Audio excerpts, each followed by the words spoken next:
You and your child are not cute at all. Get out of this house right now. Huh? This house is... I stopped mid-sentence. Understood. Saying that, I began to pack my belongings. My husband looked flustered as he watched me. Hey, you don't have to leave just like that. But your dear mother-in-law told me to leave. I have to obey her, don't I? Matt, don't bother with that woman. Come over here and let's eat cake.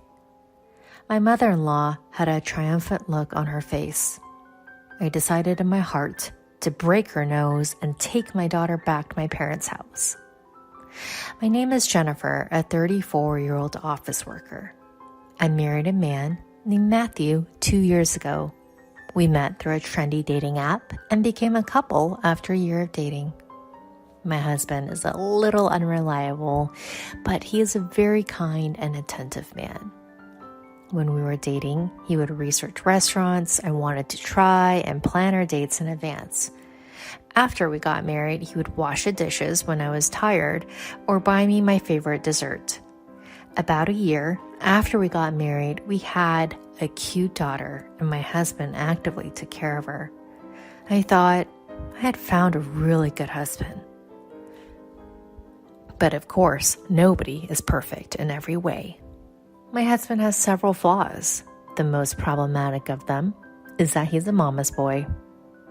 At first, I felt my husband might be a mama's boy because of his taste in cooking. How is it? Delicious? It's pretty good, but my mom's was a bit richer, I think. Huh? Your mother? I wondered why my mother-in-law's name suddenly came up, but as I listened to him, it seemed that he thought his mother's taste was the best and wanted me to get as close to that taste as possible. Overall, my mother-in-law's cooking seemed to be on the richer side, so for now, I decided to make the dishes richer as my husband requested, even when we went on trips. What should I buy for my mom as a souvenir? He would say. Although his father was also around, I thought it would be more normal to say, what should we buy for our parents? But my husband always started with, for my mom. I think it's good to take care of one's mother and that there are quite a few mama boys out there. But I would later find out that my husband's attachment to his mother went beyond the normal range. I think we should live with my mom. Wait, what? Why all of a sudden? It seems like my mom and dad are getting divorced. What? Really? Apparently, it's because of my dad's infidelity. Oh no. My father-in-law seems so kind, but I guess you can't judge a book by its cover. It's so sad to leave my mom alone, and if we live together, she can help take care of our daughter. That might be true. I'm on parental leave now, but if my mother-in-law supports us, I might be able to return to work sooner. But I was a little worried. Does my mother-in-law like me? Can we get along well if we live together? I talked to my husband about my honest feelings. Then my husband said, "Don't worry, it'll be fine. My mom was praising you, Jennifer." My mother-in-law had praised me.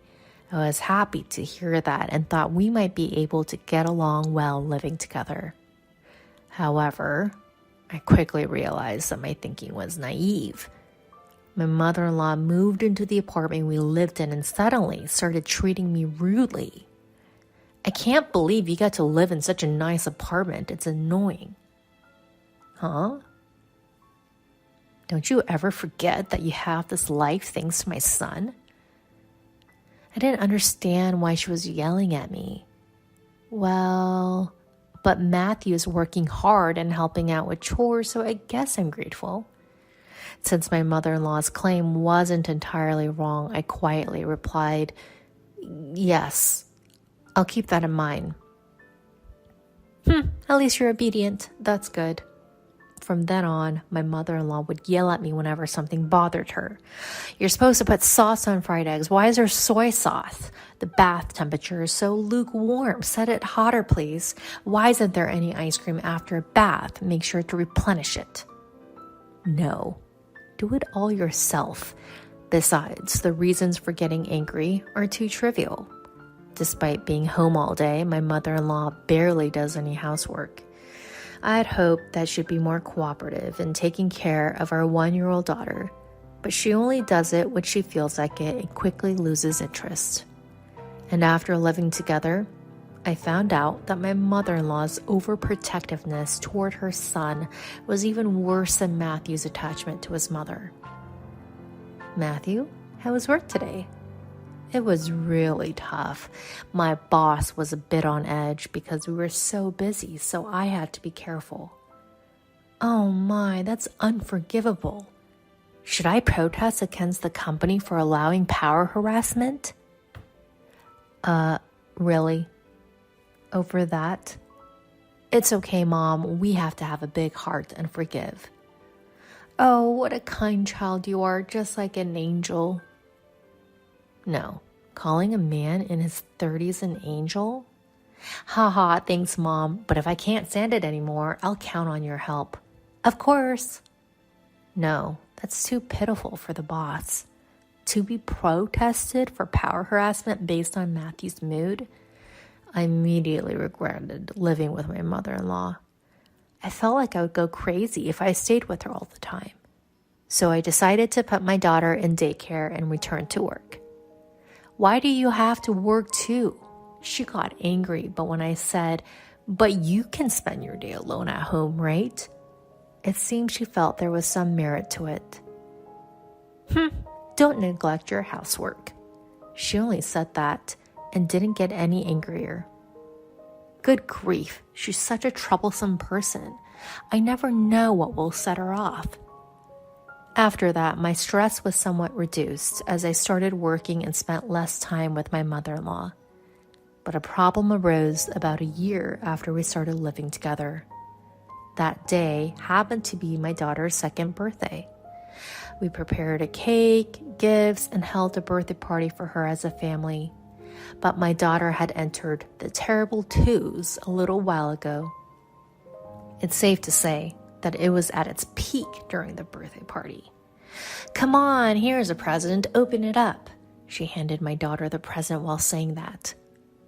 No, my daughter said, batting the present away.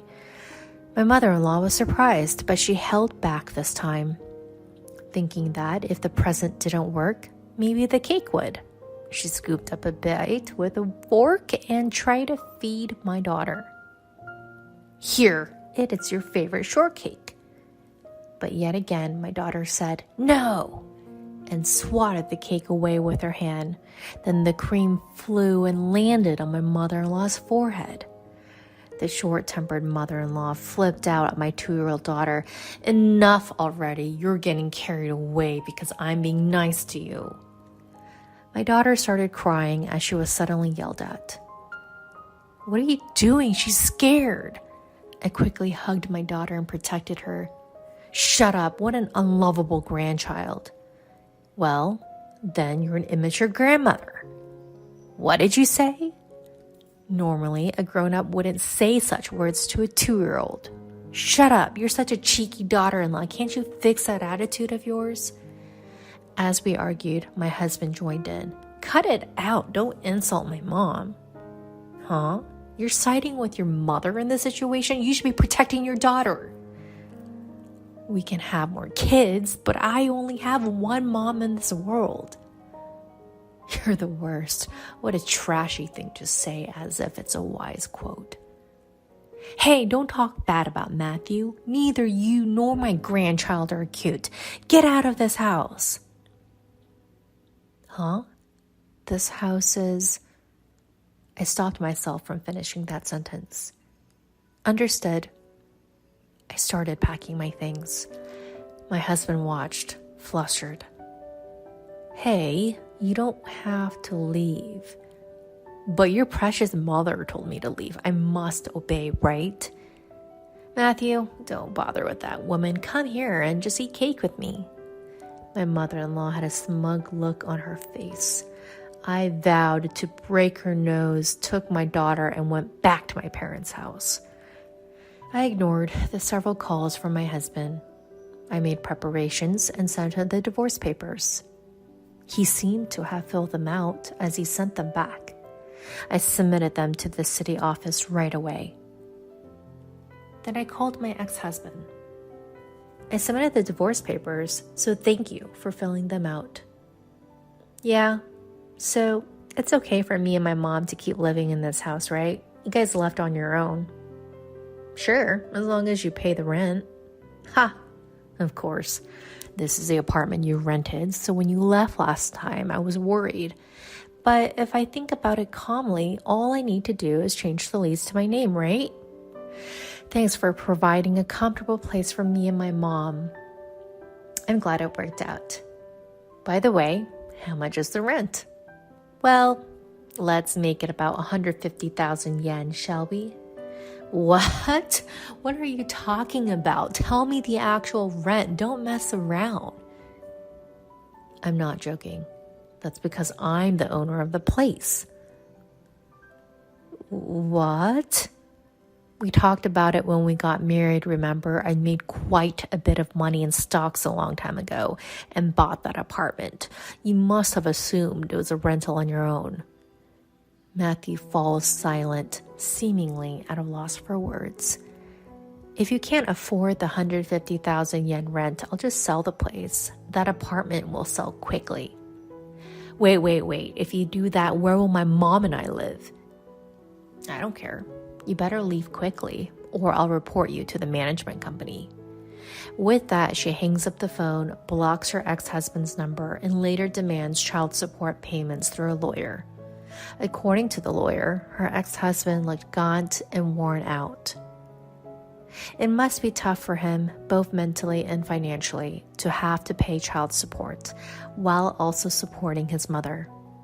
Apparently, his mother accompanied him to the negotiations, and they spent the entire time blaming each other.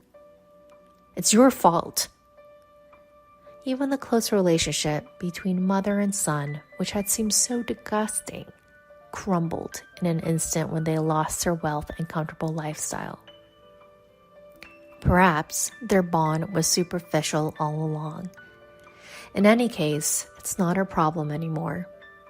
On the other hand, Jennifer sold the apartment for a surprisingly high price, saved all the money for her daughter's upbringing, and now works hard while living with her parents.